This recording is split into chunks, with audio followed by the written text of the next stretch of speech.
Kumita ng dollar. Kulot, prepare.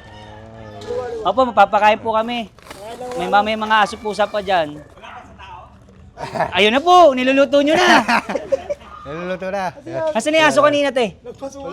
Tatawagin nyo nga po. 5'6"? Parang Bombay yun ah. Yung pusa, yung pusa. May pusa.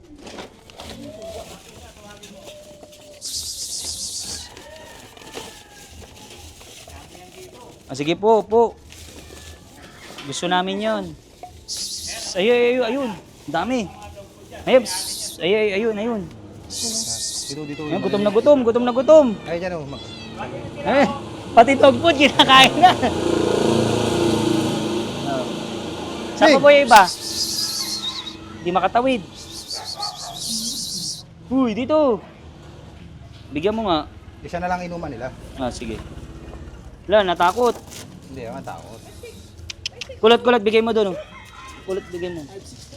5'6". Isa pa. Oh, 7'8". Ay, ito, bigyan mo pa isa, oh. 7'8". Ayun, doon.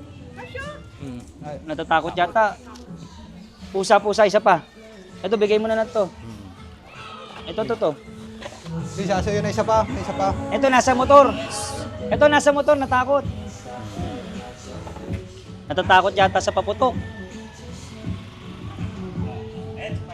Saan po si 5'6"? 5'6"? Walang 7-Eleven? Yung tatay niya, ay yung mama niya. Yun. 7-Eleven. 7'11". Nasaan na yun siya? Nasaan na, pre?